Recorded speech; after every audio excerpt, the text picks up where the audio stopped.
Comencem a analitzar des d'ara mateix el hat-trick espanyol, aquest empat insuficient de l'Espanyol amb el Numancia, amb aquest empat a 0, doncs l'equip de Pochettino, David, que encara no pot respirar tranquil.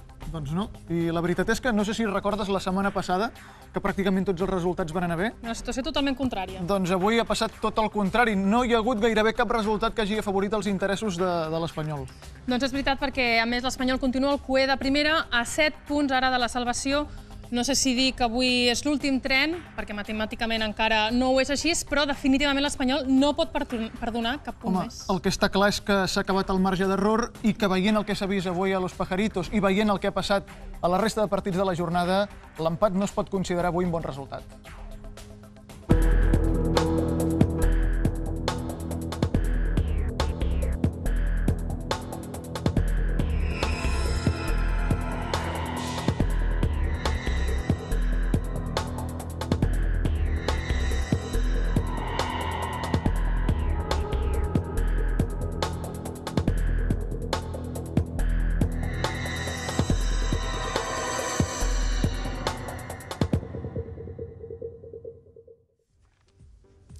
Bona nit, Manolo. Bona nit. Bona nit. Benvingut al hat-trick espanyol. Bona nit. És la segona vegada que ens acompanyes. T'he agafat una mica així despistat, no sé si pensant en aquest titular, en aquest empat amarg, avui al camp del Numancia. Veus l'ampolla mig plena, mig buida?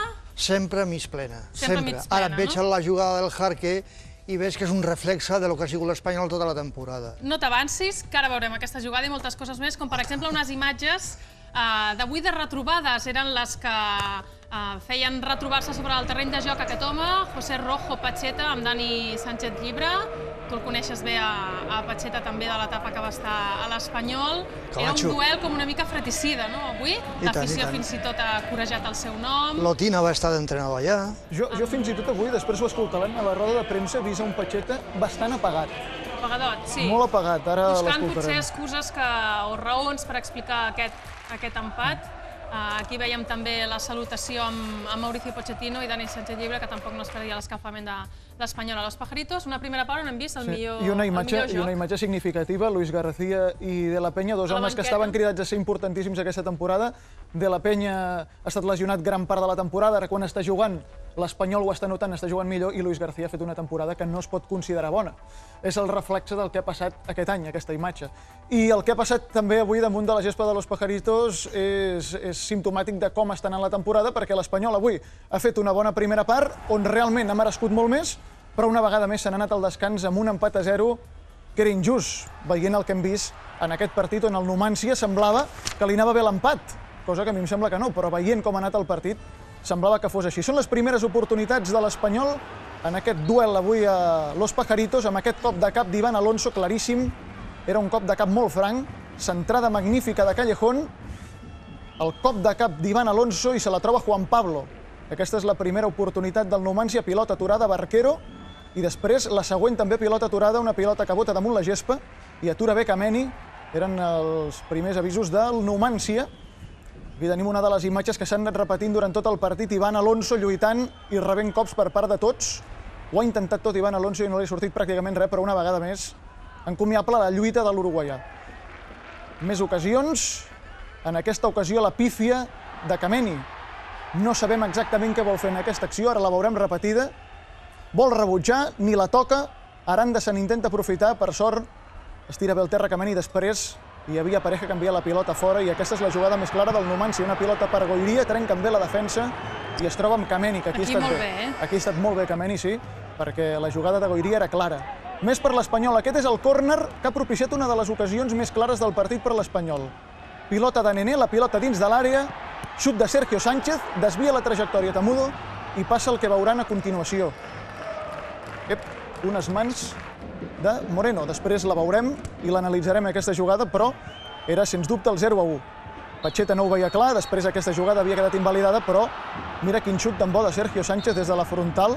Hauria estat un autèntic golaç, però era falta de Moisés. En aquest salt, la pilota li cau a Sergio Sánchez, la jugada havia quedat invalidada. Més ocasions per l'Espanyol. Sí, Mejuto ha filat prim en aquesta acció. Sí, massa prim, però amb aquesta acció, amb aquesta falta. L'ha assenyalat, aquesta és de Nené, anava centrada, però Juan Pablo ha enviat bé la pilota a córner. Més per l'Espanyol, aquesta li cau a Callejón. Xut al lateral de la red El lateral de la xarxa, magnífic Callejón, que havia guanyat l'esquena de la defensa, però després el xut s'ha anat al lateral de la xarxa perquè, evidentment, era difícil, no tenia angle i era molt difícil. Més per l'Espanyol, aquest cop de cap de Tamudo, suau, però s'ha de tirar al terra Juan Pablo per evitar que la pilota entri. Tamudo també ho ha intentat, ha lluitat, però com a la resta de companys no li han sortit les coses, i aquesta és l'última de Román, xut des de la frontal que troba un defensor del Numancia. Un Numancia, ja ho hem vist en aquest resum, no ha fet pràcticament res. Una ocasió clara, això sí, però l'Espanyol, Manolo, ha dominat clarament aquesta primera part, ha merescut molt més. Bueno, és el que deia jo abans, que l'Espanyol és un reflex del que és la temporada. Domina, juga molt millor que abans, molt millor, no és un equip per estar en zona de descens, però no té maldat, en el bon sentit de la paraula, no té maldat esportiva. Aquest equip és tou. Aquestes jugades s'han de matar. Amb aquestes jugades a l'Espanyol l'han matat a casa seva. Ja no dic fora, a casa seva. Sobretot el cop de cap d'Ivan Alonso és un cop de cap molt clar i ell és un bon rematador de cap.